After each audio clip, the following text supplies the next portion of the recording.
is the VON Major Newscast. Good evening. I am Tashon Tyson, in with you in the news package for today, Friday 23rd November 2018. In our lead stories.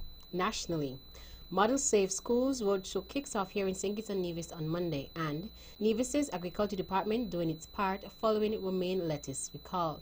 Regionally, fishing trip turns tragic as elderly man reported missing in Antigua.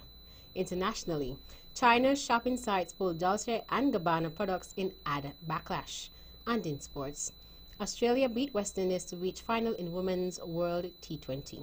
We'll have the details of these and other stories after this message.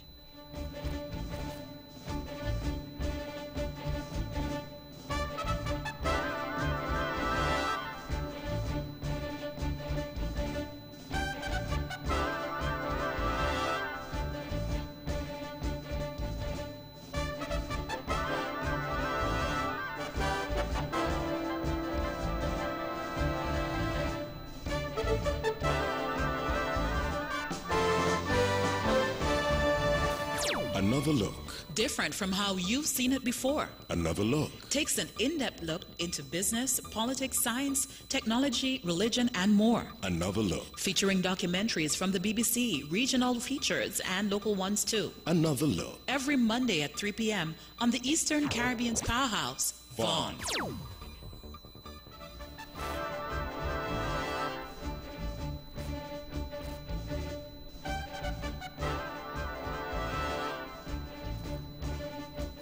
Welcome back. Another national news in detail.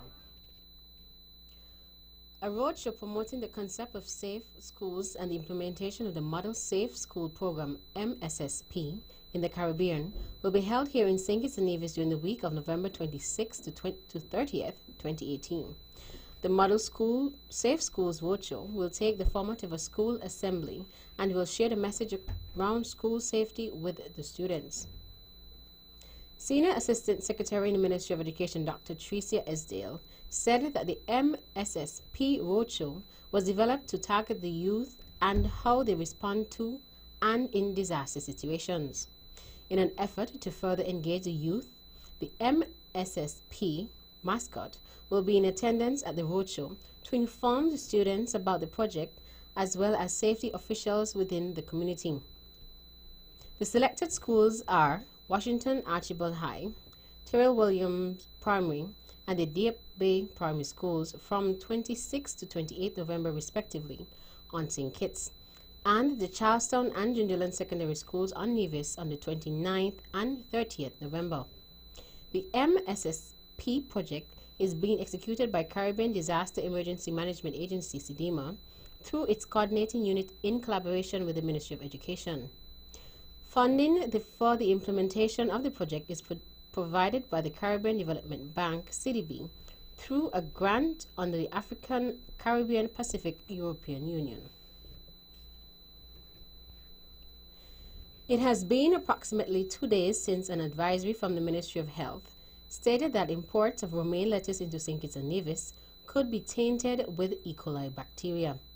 A recall of the lettuce was also issued, and the advisory urged supermarkets, hotels, and restaurants not to serve or sell anything containing romaine lettuce until further notice. The VON Newsline contacted Director of Agriculture here on Nevis, Mr. Randy Elliott, who said that the department is ensuring the population remains safe. From looking at the reviews and the findings in terms of the E. coli discovery, we already issue some advisories to our importers in terms of not to import such romaine lettuce and so forth. We already spoke to some of our hotels. We would have gotten some reports from our hotels indicating that they would have removed some of these stuff from their storage also. Events like these is very unfortunate, but we here in Nevis, we are doing our utmost part to ensure that our population remains safe. When asked if the government would use the E. coli outbreaks as an impetus to grow more local products, he gave this response.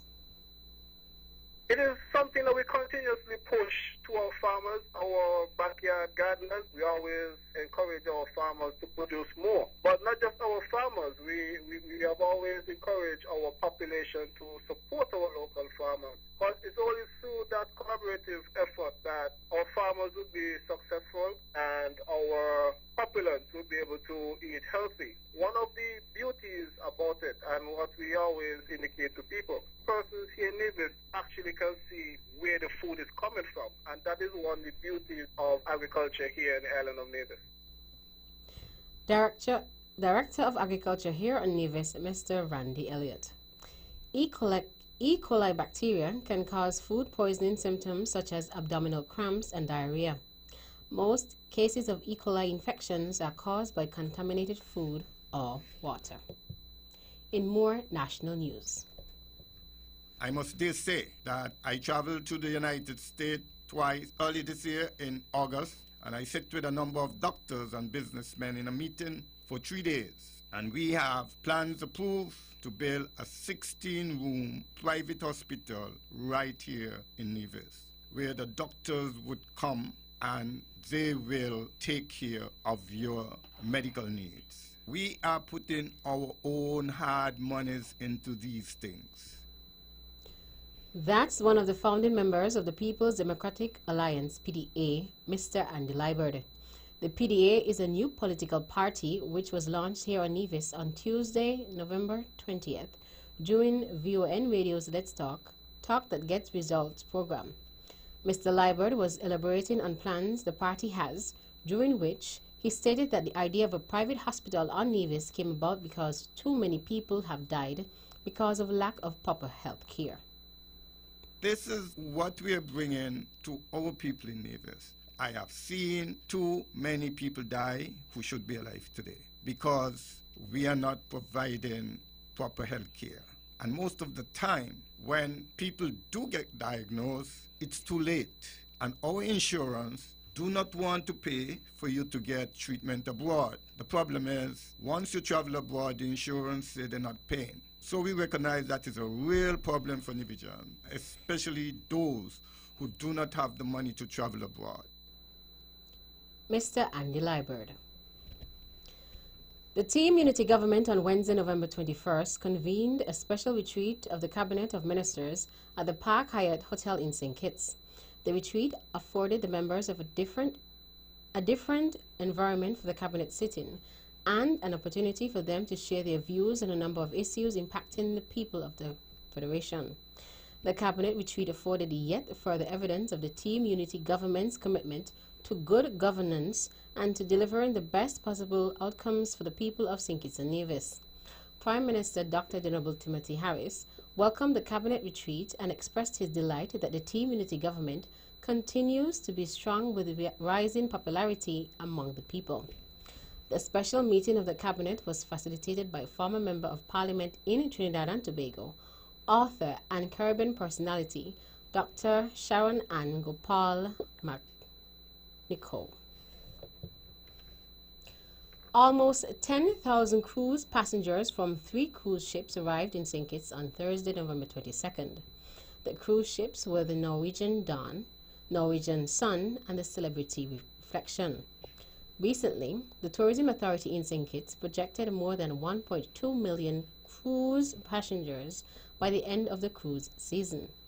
Minister of Tourism, the Honorable Lindsay Grant, said he expected stakeholders to do everything in their power to ensure a welcoming, memorable, and enjoyable experience for the cruise visitors. Over the years, St. Kitts has established itself as one of the leading cruise destinations in the Caribbean. Nonetheless, Minister Grant said this achievement should not mean that stakeholders should become complacent, but continue to work hard to exceed the expectations of our guests. The new cruise season 2018-2019 started in October, and almost 200,000 cruise passengers had been estimated to have visited the destination as of yesterday, November 22nd. The government of St. Kitts and Nevis, GSKN, has received financing from the Caribbean Development Bank, CDB, in an amount equivalent to $5,792,000 towards the cost of the street and floodlight retrofitting project. The government intends to apply a portion of the proceeds of this financing to eligible payments under contracts procured under this project.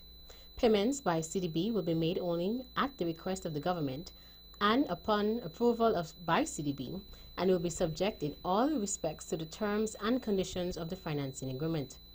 The financing agreement prohibits withdrawal from the financing account for purpose of any payment to persons or entities or for any import of goods, if such payment or import to the knowledge of CDB is prohibited by a decision of the United Nations Security Council taken under Chapter 7 of the Charter of the United Nations.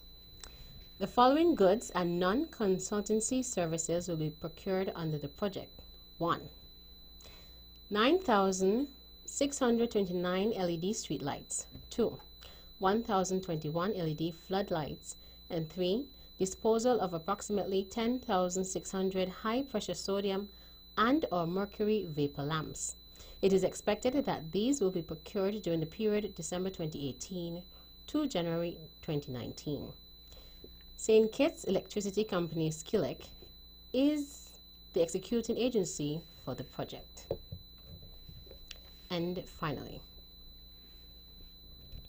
the National Museum has waived admission to its History of Commerce and Banking exhibition in a move to draw more visitors before it closes on November 30th.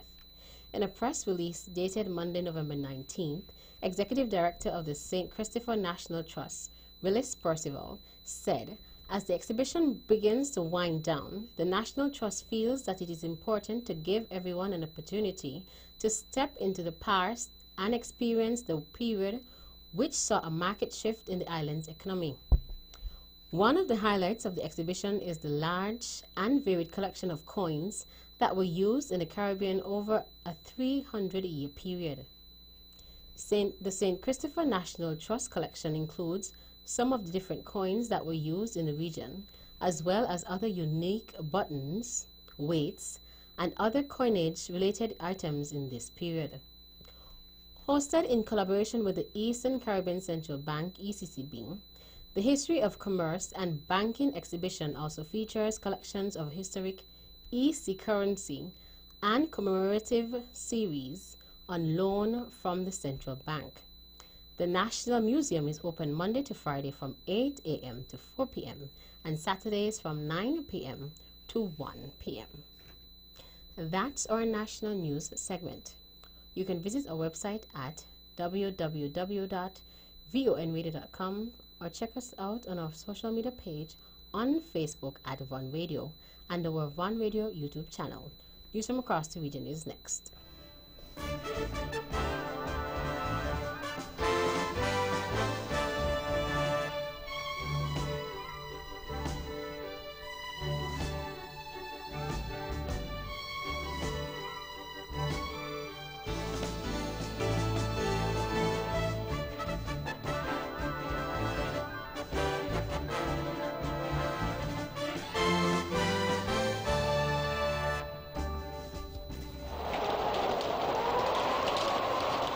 We are in the hurricane season and danger is right upon us. That is why we at the Bank of Nevis Limited have decided that it is time we finish your home. Get that well-needed fence or make some minor upgrades to your home. On a more serious note, install some shutters to keep your family safe during this hurricane season. Visit us or contact us today at 1-869-469-5564. The Bank of Nevis Limited will always stay committed to improving the quality of life.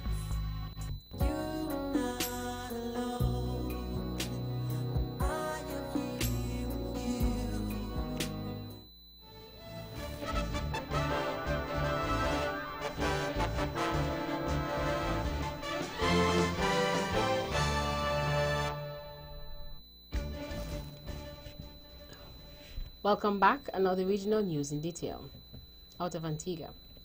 The search from fishing enthusiast Uriel Hodge, said to be in his 70s, is expected to resume today, more than 24 hours after his boat capsized approximately half-mile off Jabberwock Beach. While very optimistic of finding Hodge alive, Lieutenant Commander Elroy Skerritt, the acting commanding officer of the Coast Guard, told local media that the time that has elapsed and the current sea conditions make the search and rescue an uphill task. Among those praying for Hajj's safe return are Derek Benta, Winston Lawrence, and Bernard Mills, who were with him on what started out as one of their customary and relaxing fishing trips that began around midnight on Wednesday. The three men were rescued by Coast Guard personnel more than 6 hours after their harrowing experience unfolded around 2 a.m., beginning with their 18-foot boat taken in water suddenly. Thus far, officers from the local Coast Guard, some of their colleagues from neighboring Guadeloupe, the Antigua and Barbuda Search and Rescue Group, and private citizens conducted an extensive search for Hajj, well into Thursday afternoon, having been alerted by beachgoers of stranded men at sea at approximately 6:30 a.m. that same day. Out of St. Lucia. National Security Minister Senator Hermangild Francis says he is concerned about an implied death threat against him posted on Facebook, said to have been made by a police officer who he said was part of the controversial Operation Restore Confidence that resulted in a number of extrajudicial killings. Extrajudicial killings is the murder of a person by governmental authorities without the permission of any judicial proceedings or legal process. Francis said it was very stressful to know that a police officer was involved in making the threat. The alleged threat comes just days after Francis apparently came to the belated realization that police officers accused of extrajudicial killings during the 2010-2011 Operation Restore Confidence in St. Lucia must be prosecuted if the sanctions imposed on the island security forces by the U.S. are to be lifted. Meantime, still in St. Lucia, Western Technology Group Inc. was closed on Thursday, November 22nd, after at least 2 masked gunmen attacked the Rodney Heights Cross Islet branch on Wednesday night around 7, according to police. The bandits escaped with an undisclosed sum of cash. An employee was held at gunpoint, but no one was reported injured. The attack was captured on security cameras. No one has been arrested to date. Out of Dominica. Deputy Prime Minister Reginald Ostring has said that the government will monitor the effects of the weather on Portsmouth following widespread flooding in the second town recently. He said steps such as designing and building river defense walls will be taken to prevent disasters in the future. Engineers from the Public Works Department visited the area and are designing a river defense wall to protect the people of Portsmouth from the river. On Saturday, November 10th, 4 inches of rain pummeled Dominica, triggering flooding, landslides, and falling rock across the island. Authorities have said the northern and interior parts of the island were more severely affected, and the entire town of Portsmouth was flooded. Meanwhile, the first phase of public housing projects financed by Dominica's Citizenship by Investment program has been handed over and will be ready for occupancy in February after utilities connections. According to a release in September 2016, the government of Dominica contracted Montreal Management Consultants Estates, MMCE, and launched the Bellevue Chopin Housing Project to benefit Petite Savanne residents displaced by Tropical Storm Erika, which affected the island on 27 August 2015. And finally, out of Anguilla. The draft order in council for changes to the constitution, which was recently prepared by the UK government, amended by the government of Anguilla, has been the subject of much discussion on the island. The order in council provides for a number of amendments to be made to the outdated constitution of Anguilla and comes after several failed attempts over the years to arrive at an approved constitutional and electoral reform consensus. What is now being proposed is to have certain amendments of the Constitution, including status for grandchildren and voting for 4 at-large free seats in the 2020 general election.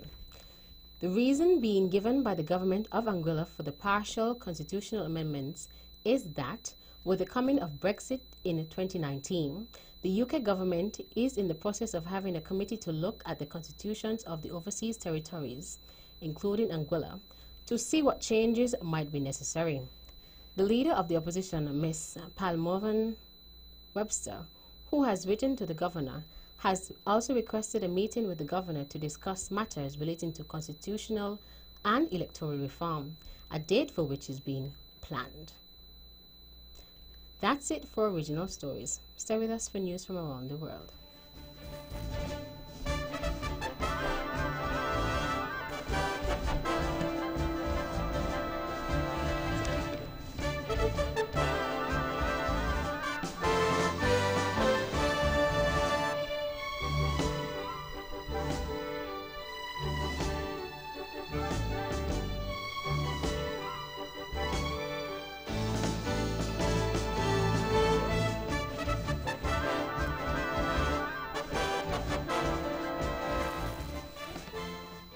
Welcome back, and all the international news in detail.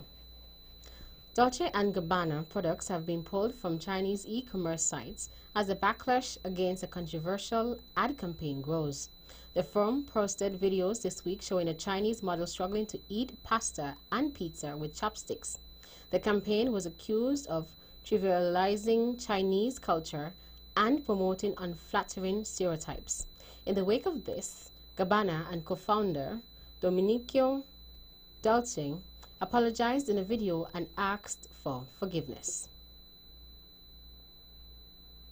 The luxury brand's two founders have released a video in which they asked for forgiveness. Sitting side by side and looking somber, the pair said they'd misinterpreted Chinese culture. The row began over an advert in which a Chinese woman tries to eat pizza with chopsticks.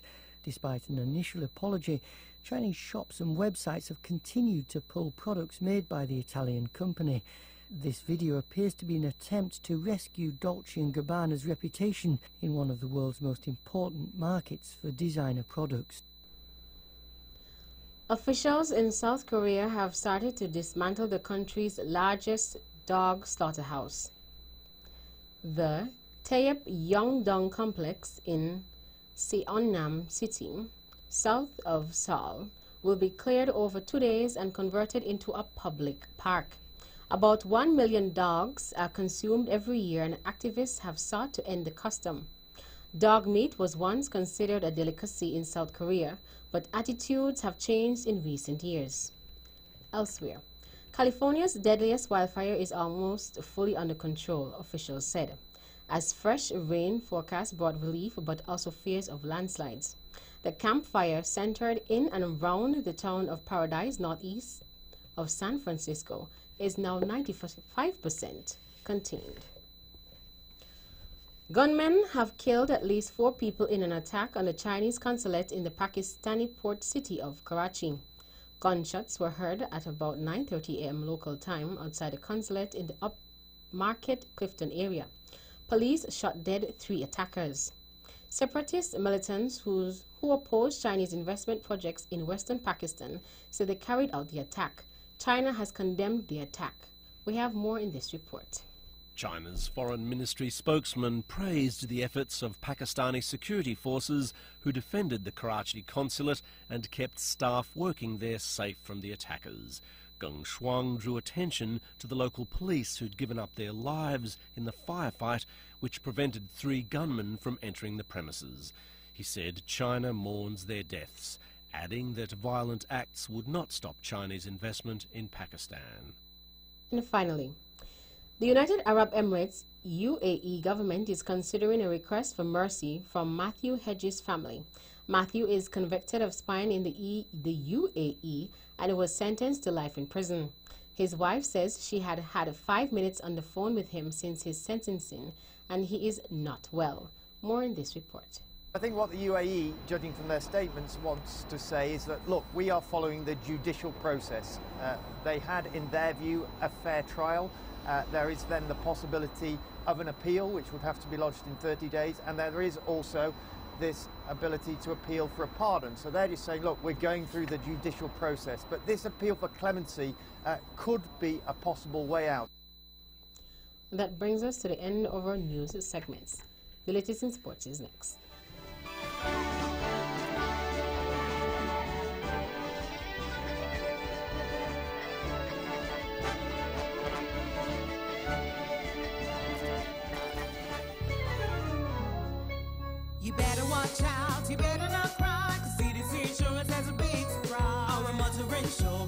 holiday special is here.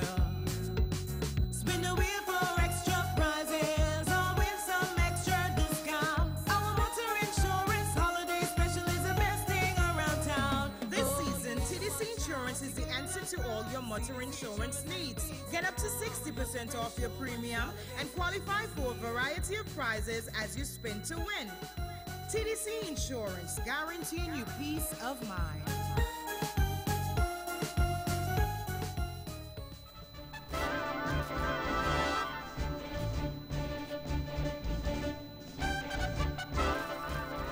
Welcome back on Other Sports in Detail. In cricket, Australia moved into the final of the Women's World T20 as they comfortably beat host West Indies by 71 runs in Antigua. Alyssa Healy top scored for Australia with 46 off 38 balls. Captain Meg Lanning made 31 and Rachel Haynes hit a rapid 25 as they reached 142 for 5. However, the West Indies lost 2 wickets inside the opening 3 overs and were bowled out for 71 in 17.2 overs. Australia will now face England in the final after they comfortably beat India in the second semi-final. Scores are Australia 142 for 5 in 20 overs. Healy 46, Lanning 31, Haynes 25 not out. West Indies 71 in 17.2 overs. Perry 2 for 2, Gardner 2 for 15. Kimmies 2 for 17. Australia won by 71 runs. Still in cricket. Former South African batsman Nick Pothas has been appointed interim head coach of the Windies men's team with immediate effect. He will lead the technical team for the Bangladesh tour, which consists of 2 tests, 3 ODIs, and 3 T20Is series. In July 2016, Pothas was appointed as the fielding coach of Sri Lanka, and on June 27, 2017, with the resignation of head coach Graham Ford, the Sri Lanka cricket appointed Pothas as the interim coach for the Zimbabwe and Indian tours. Director of Cricket Jimmy Adams has expressed confidence in the former South African batsman and said, having Nick lead the team at this juncture is important for continuity. And finally, in athletics, Mo Farah will run in next year's London Marathon on April 28th, organizers have announced. The 4-time Olympic 5,000-meter and 10,000-meter champion was third in this year's race, his first over the 26.2-mile distance since quitting the track. Farah, 35, finished in 2 hours, 6 minutes and 21 seconds to break Steve Jones's 33-year-old British record. Farah won October's Chicago Marathon in a new European record and wants to race at the 2020 Tokyo Olympics. That's it for sports. The general weather forecast is next.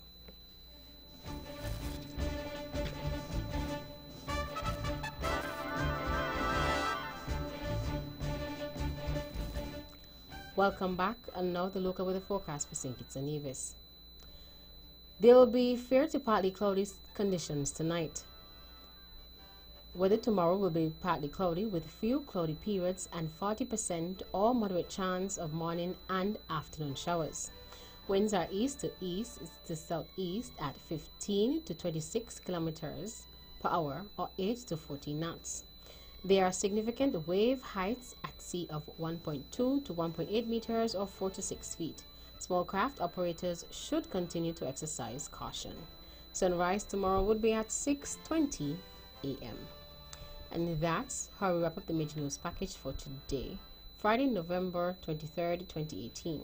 Before we go, let's take a look at the headlines once again. Nationally, Model Safe Schools Roadshow kicks off here in St. Kitts and Nevis on Monday. And Nevis's Agriculture Department doing its part following romaine lettuce recall. Regionally, fishing trip turns tragic as elderly man reported missing in Antigua. Internationally, China's shopping sites pull Dolce & Gabbana products in ad backlash. And in sports, Australia beat West Indies to reach final in Women's World T20. On behalf of the rest of the news team, I am Tashron Tyson, wishing you a pleasant evening and a great weekend.